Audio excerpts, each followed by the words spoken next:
membaca doa dulu, disilakan kepada ketua tingkat untuk membaca doa. Silakan. Teman-teman, sebelum kita mulai pelajaran, marilah kita berdoa. Berdoa dimulai. Bismillahirrahmanirrahim. Bismillahirrahmanirrahim. Raditu billahi robba. Raditu billahi robba. Wabil islami dina. Wabil islami dina.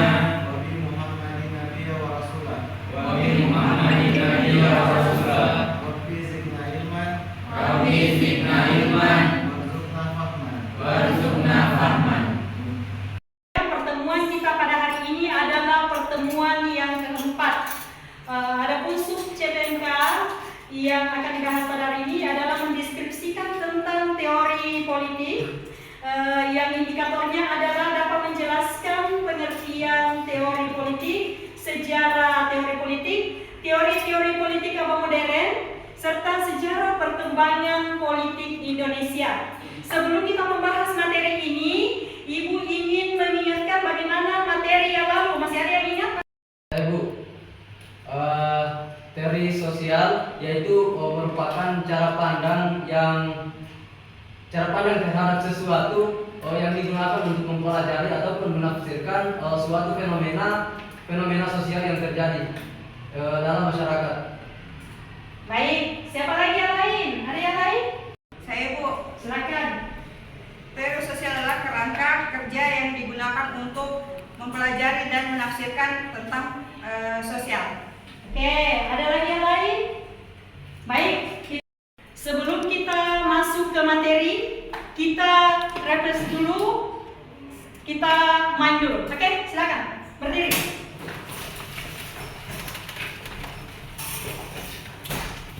Ini supaya otak kita segar mengikuti pembelajaran pada hari ini. Kalau ular Panjang. Kalau gajah Besar. kalau semut Kecil. Oke. Lakukan kebalikan dari apa yang dikatakan. Kalau gajah Kecil. kalau semut Besar. kalau ular Pendek. Oke, mungkin itu saja permainan kita pada hari ini. Silakan dulu kembali kita melanjutkan materi. Oke. Satu adalah pengertian teori politik. Ada yang bisa menjelaskan teori politik? Saya, Bu. Silakan. Jadi teori politik ini terdiri atas dua suku kata. Yang pertama yaitu teori dan kedua yaitu politik. Jadi teori di sini memiliki makna secara ilmiah yaitu yang menjelaskan tentang fenomena, sementara politik yaitu yang berkaitan dengan penyelenggaraan negara ataupun pemerintahan. Jadi dapat disimpulkan bahwasanya teori politik ini merupakan secara keseluruhan yaitu yang berkaitan dengan fenomena yang terjadi dalam suatu negara ataupun yang terjadi dalam suatu pemerintahan di suatu negara itu sendiri. Mungkin seperti itu, Bu. Oke, baik. Yang lain lagi, ada yang lain? Silakan. Politik adalah kegiatan yang berkaitan dengan perumusan dan pelaksanaan kebijakan umum. Baik, ada lagi yang lain? Saya, Bu. Silakan. Ya, politik adalah segala hal yang berkaitan dengan penyelenggaraan negara dan pemerintahan. Baik, ada lagi yang lain? Saya, Bu. Silakan. Politik adalah segala hal kegiatan yang diarahkan untuk memperoleh dan mempertahankan kekuasaan dalam masyarakat. Baik, ada lagi yang lain? Masih banyak itu. Bagaimana politik itu? Saya, Bu. Silakan. Silakan. Saya Bu. Jadi politik adalah kegiatan yang berkaitan dengan perumusan dan pelaksanaan kebijakan umum. Ya, itu, Bu. Baik, alhamdulillah. Ternyata Anda semua sudah menguasai tentang politik karena Anda semua adalah calon-calon politikus nanti di masa depan. Amin. Baik, kita pindah ke poin berikutnya yaitu sejarah teori politik. Sejarah teori politik ini terbagi atas 3 zaman, yaitu zaman klasik, zaman pertengahan, dan zaman modern.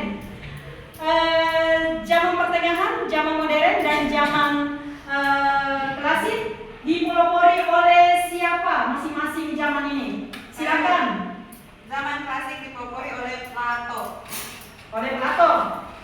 Zaman pertengahan dipelopori oleh siapa? Saya Bu, Agustinus Ibu. Agustinus. Terus lagi zaman modern dipelopori oleh siapa? Ya, saya Bu. Ya, Thomas Hobbes. Thomas Hobbes. Alhamdulillah Anda semua sudah paham ya. Jadi Anda bisa melihat saja gambarnya dan Anda sudah tahu ini dia tokoh-tokoh hebat dalam teori politik. Ibu akan memperlihatkan foto-foto atau tokoh-tokoh tersebut. Silakan melihat di atas. Baik, kita masuk ke sejarah teori politik yang tadi Anda sudah sebut nama-namanya dan Anda bisa melihat foto-foto para tokoh hebat ini dalam politik, yaitu zaman klasik yang dipelopori oleh Socrates yang Anda tadi sudah sebut. Sekarang Anda sudah bisa melihat, oh ini ternyata ini Socrates. Oke, dan zaman abad pertengahan yang dipelopori oleh Agustinus dan ini orangnya yang di tengah ini. Dan zaman modern yang dipelopori oleh Thomas Hobbes dan ini adalah tokoh hebat-hebat semua ketiga ini. Anak-anakku sekalian, karena Anda harus memahami ini, bukan nanti melihat gambarnya karena Anda juga sudah menghafal nama-nama tentang teori politik siapa tokoh-tokohnya. Baik anak-anak sekalian, kita pindah lagi ke poin berikutnya, yaitu teori-teori politik abad modern. Teori politik abad modern ini antara lain adalah teori kontrak sosial, teori pendistribusian kekuasaan, dan teori pemisahan kekuasaan. Dari ketiga teori-teori ini dipelopori oleh siapa? Teori kontrak sosial. Siapa yang bisa menjawab? Saya Bu. Silakan. Dipelopori oleh Thomas Hobbes. Thomas Hobbes. Terus teori kontrak pendistribusian kekuasaan dipelopori oleh siapa? John Locke ya. John Locke. Oke. Teori pemisahan kekuasaan dipelopori oleh siapa? Ya, saya Bu. Montesquieu. Montesquieu. Ya. Nah, Montesquieu. Oke, semua sudah paham karena ini teori-teori ini harus dikuasai ya.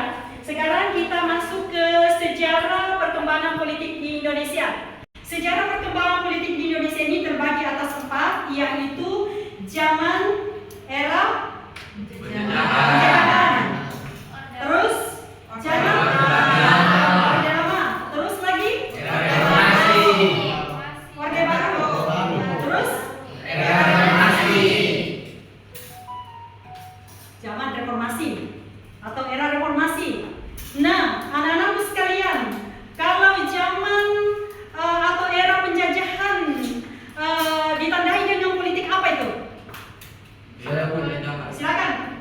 ditandai dengan politik divide et impera atau bisa disebut dengan politik pecah belah ataupun politik adu domba.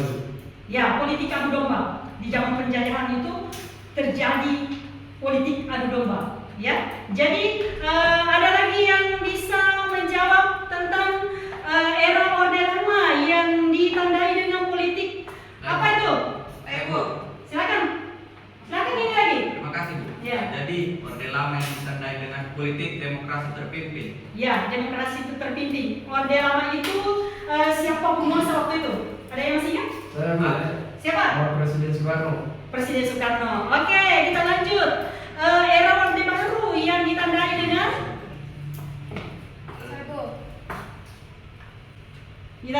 siapa? Yang ditandai dengan politik demokrasi Pancasila. Demokrasi Pancasila. Terus siapa pemimpin atau penguasa di waktu itu? Saya Bu, Presiden Soeharto. Ya, masih ingat ya Presiden Soeharto? Karena zaman itu adalah zaman teraman dari semua era-era selama pemerintahan di Indonesia ini setelah kemerdekaannya. Terus zaman reformasi atau era reformasi yang ditandai dengan apa itu? Politik apa? Politik apa? Sistem keterbukaan. Politik keterbukaan. Seperti apa itu? Politik keterbukaan itu seperti apa? Demokrasi. Demokrasi.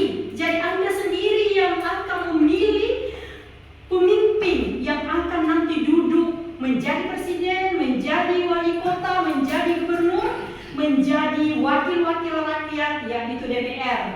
Jadi di zaman era reformasi ini adalah zaman yang paling dihargai yang namanya suara rakyat, karena suara rakyat di sini sangat dibutuhkan, karena Andalah wakil-wakil yang akan Anda yang memilih wakil-wakil yang akan duduk yang menyampaikan nanti aspirasi-aspirasi rakyat untuk bagaimana nanti kebutuhan-kebutuhan rakyat di masa depan. Jadi reformasi ini adalah semua berhak untuk memilih pemimpinnya, termasuk kepala desa sekarang kan dipimpin atau dipilih oleh rakyat. Oke, mungkin itu lagi. Kita pindah ke materi berikutnya atau poin berikutnya.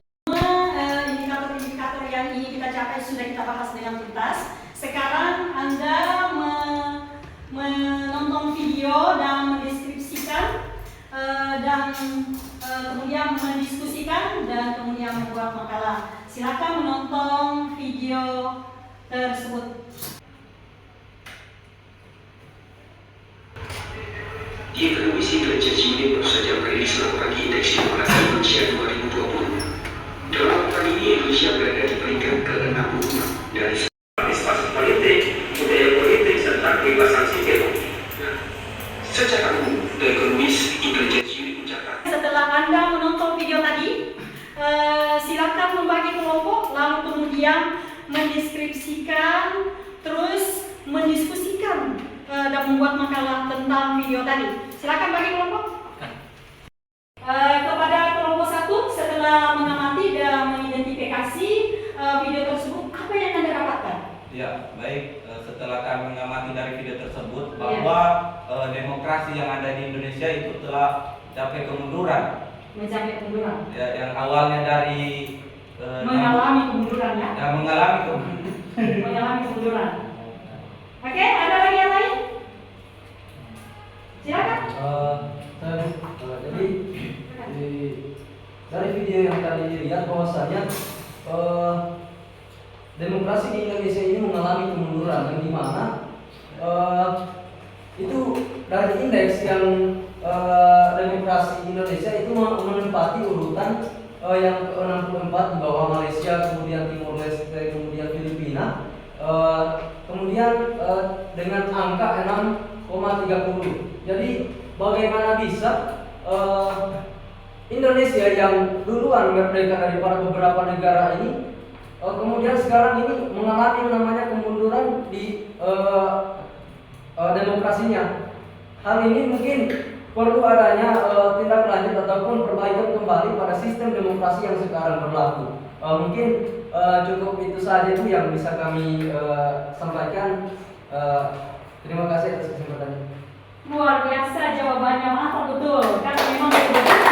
Yang kelompok 2 silakan. Apa yang menjadi pemecahan masalah tentang kemunduran demokrasi di Indonesia ini? Silakan kelompok 2 jawab. Baik Bu, banyak kiat-kiat yang mencegah penurunan demokrasi, antaranya pilpres yang melibatkan aspirasi masyarakat sebanyak mungkin, mengembalikan sistem musyawarah untuk mufakat, menyampaikan pendapat secara santun sesuai dengan aturan undang-undang dan merangkul suara rakyat, melakukan sistem evaluasi kembali terhadap sistem demokrasi yang sekarang yang mengalami kemunduran, apa yang kurang dari sistem demokrasi sekarang. Baik, Ibu yang meneruskan jawaban-jawaban Anda. Jadi demokrasi ini kita sama-sama sebenarnya sebagai rakyat Indonesia, kita sama-sama memecahkan persoalan ini. Karena rakyat Indonesia ini, seluruh rakyat Indonesia ini berperan penting sebagai bagaimana menyelesaikan demokrasi ini yang jujur adil, kan? Yang jujur adil. Karena kenapa? Kalau tidak ada kejujuran di sini, pasti demokrasinya pasti mengalami kemunduran. Karena kenapa? Yang namanya tidak jujur itu pasti tidak abadi, kan? Gitu kan? Baik anak-anakku sekalian, mungkin itu saja yang bisa Ibu sampaikan materi pada hari ini. Baik, dengan selesainya diskusi tadi, maka selesai juga materi pada hari ini.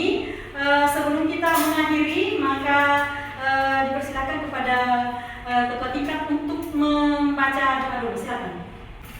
Bismillahirrahmanirrahim. Bismillahirrahmanirrahim. Subhanaka Allahumma Subhanaka Allahumma wa bihamdika asyhadu an la ilaha illa anta astaghfiruka wa atubu ilaik. Alhamdulillahi rabbil alamin. Baik, anak-anak sekalian, mungkin cukup pertemuan kita pada hari ini. Lebih dan kurangnya saya mohon maaf. Anak-anak sekalian masih tetap harus belajar lagi dan belajar terus. Karena anda semua ini adalah pemimpin masa depan. Tidak ada batas untuk belajar, ya. Walaupun ke negeri Cina, ya. Baik anak-anak sekalian, mungkin pertemuan kita pada hari ini. Wabillahi taufiq walhidayah. Assalamualaikum warahmatullahi wabarakatuh.